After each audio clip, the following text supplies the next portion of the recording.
You can see the highlights on the hair aren't coming through.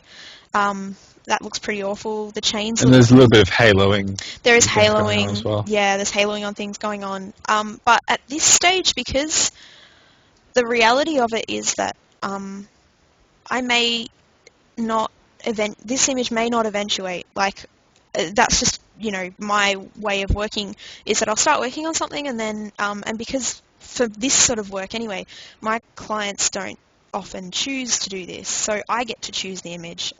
It's great. I can, but this may not eventuate. I may go, I don't want it.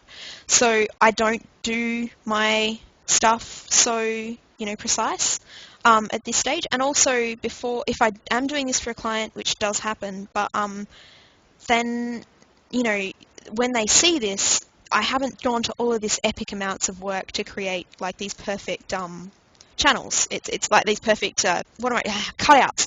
I'm tongue-tied this evening. My God. Anyway, but I haven't gone to all this effort, hours upon hours upon hours before seeing if this image is going to work for that client in this sort of way. They may go, oh, I don't like that photo now. So I don't get precise at this stage, basically. And it's easy to get bogged down in the details. Yeah. Instead of just getting all your ideas down and seeing how the composition works. Yeah. And that's basically what I'm doing. I'm getting my ideas down at this stage. So I'm putting in one thing I often do is I'm putting in a curbs layer. So the next thing I go from, once I've kind of got a composition happening or something like that. Oh, I was going to put something on the wall, but that's okay. We'll work on that in a second. I start on what we called last week, I think, the atmospheric stuff. So what's going to create the actual mood of the photograph, and all of that sort of thing. So what I've done is I've made an S-curve, which you usually do an S-curve this way to create contrast, but I've gone the other way to put, basically lights in my darks and darks in my lights. And it looks pretty filthy right now, but it creates an interesting, like skin tone texture sort of thing. So it goes from kind of there to this sort of flat, milky skin that happens, and it looks really shit right now, but it'll look better. Well, I don't know whether it looks shit on your computers, but it'll look better as time goes on. The next thing I tend to do is a hue saturation layer, which is like and this is more not really for the sake of, it being a hue, for creating color like this in general. I've clicked it on colorize as well. This is more for like creating kind of the overtone, what the actual color of the image color is. temperature? Yeah, the color. Oh, sort of. It's like somehow it manages to tie everything together. It means that I don't have to color balance everything as much. So if I've just got this, hue saturation layer with the color tone that I want, like the color temperature that I kind of want things to be, then when I add things, it'll automatically kind of tie together. I don't know, something about it just works, so I do that. So yeah. I don't know, it's so hard to explain that one. It's just like a thing that you see it come into practice when you work on big images. And so anything that you add underneath that is automatically going to be closer to that color range by default without having to kind of push it. Yeah. You then obviously need to work at it to get it like 100% where you want it, but it's already kind of like partway there. It's already partway there. And I like that little bit of desaturation it gives it. Like, I don't know whether you can see it on the live stream, but it kind of gives a nice atmosphere to the entire photograph, which is nice. I'm not sure I like that background, so anyway, but okay. And that one's being interfering. So I've got my mask there, and I'm brushing it away. There we go. That's cool. That takes away some of that, oomph of it from before. Okay, so the next one, the thing I discovered the other day, do you know, like canvases and stuff like that are really frustrating to, I'm just going to extend out the canvas so I can add some stuff. But, so it's really frustrating to add like extra canvas to things because you've got that background that you're dealing with right there. I mean, if you cut stuff out and stuff, that's not a problem. But what I discovered was that Content Aware does a really good job of, sometimes can do a really good job of just putting the background in for me, which is nice because I used to spend ages doing this, and it will either work or it will either not, but we'll see. and it usually takes a little while to do the background. So this is content-aware fill that you're using? Yep, so you just do a selection, and then you go, there is a shortcut, but for some reason the shortcut key doesn't work on my computer, so it's, yeah, now I've forgotten it because it's so intuitive to remember these things, but I went to edit, was it edit fill? Or something like that. Or image fill. There we go. So it's just done like a really rough pane of that background, and yes, it'll put those bits of hair in and stuff like that, but that's okay because it's at least better than what it would have been if I just sat there. It cuts down heaps of time. So that was, I'll just do it again, and I might actually even just go edit fill, content aware. So see in here, you've got that. There we go, content aware. Yeah. It's cool. This was a new feature introduced in CS5, I believe? Yeah, CS5. It's been improved in CS6 as well. So we're both on CS5, aren't we? Yeah. So I only have upgrade every 2 years. Or not 2 years, every 2 versions. Like I won't be doing CS6, but when CS7 comes out, yeah, I'll be all over that. But unless there's some good reason for me to do so, then yeah. Once again, I'm being rough because I don't know whether they're going to completely love this at this stage, or whether I'm going to completely love this at this stage. And I'm just coming in with the healing tool at the moment. It's kind of copied his hair into this section. You probably can't see that at all. I can see that there are things in it. I can't really see what it is, though. Yeah. Cool. Yay for live streaming.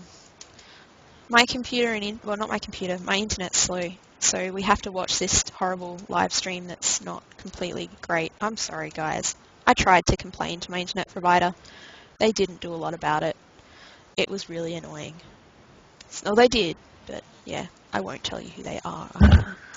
Bum, bum, bum. Cool. So that's just that quick. Cool. So it just made a quick job of what generally sucks to do.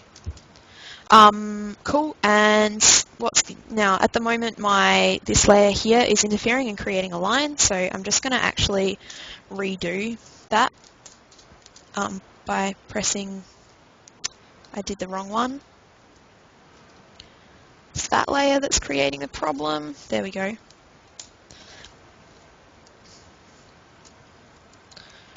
Cool. So that's how, okay. So yeah, things are pretty rough, but that's cool. And then I'm just going to bring these textures back in because we liked them. And then I am actually going to use that content aware feature again just to kind of fill that space. So edit, fill, and it should do it vaguely correctly, sort of, if it feels like it. It's a touchy thing, this content aware. Sometimes you'll end up with like eyes in the middle of somewhere, or like a finger, as you saw with the hair, just floating.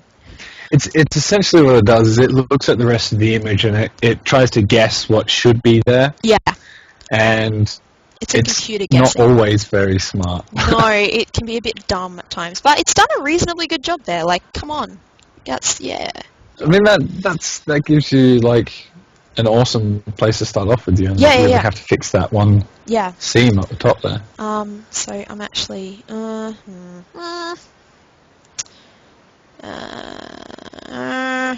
I'm just thinking of how to do this actually properly. Okay. You know what I'm going to do? This is that one time where I'm going to do the merge thing.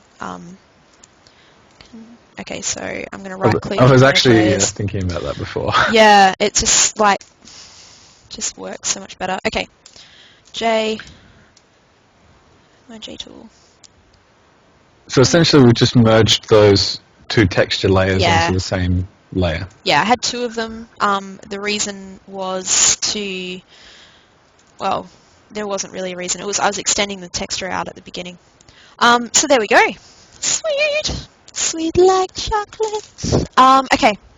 So now I have in here somewhere frames.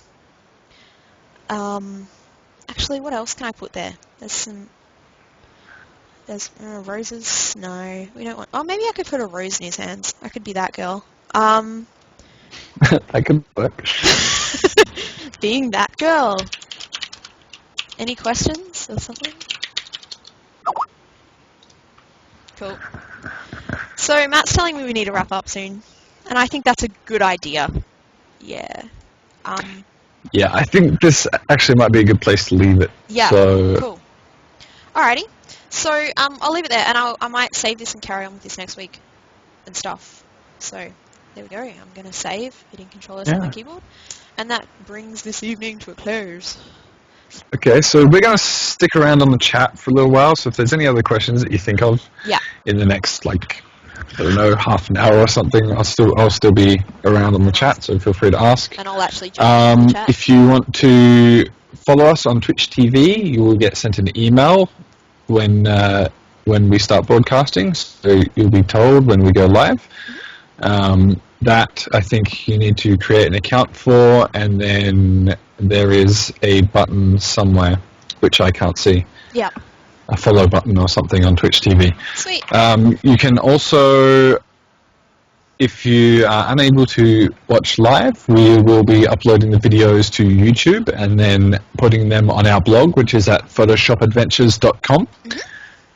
We'll also be uploading some various bits and pieces on the blog so that you can see, like last week we were talking about JPEG compression and the bad things that causes, so we put a little comparison on there, so we might do something with that tonight. Yep. So check that out later. Yep. And do you have anything you'd like to plug, G? I don't have anything I'd like to plug right now. I do have coming up a website that's devoted to actions and all of that sort of stuff, so you'll be able to buy and purchase the actions that go into a lot of my work. But that won't be, I thought it would be a lot easier than it was, but so that should be coming out really soon in the next few weeks, and that's letsgetlayered.com. And aside from that, was there something? Oh, and we have the t-shirts, of course. If you want to buy a t-shirt, which is like totally save all the pixels in all of the land, I'll show you a picture. It's the sad pixel t-shirt. It's the sad pixel t-shirt, which is exactly what my desktop wallpaper is right now. You can go to, Matt knows the address off by heart, I don't. cafepress.com/PhotoshopAdventures. Yay! Alright, I think that's it for the evening. I think we're done. Okay, I think we're done. Let's call it there. Thanks for watching, everyone. Much loves. Wow, I just waved at the computer screen. That was really awkward.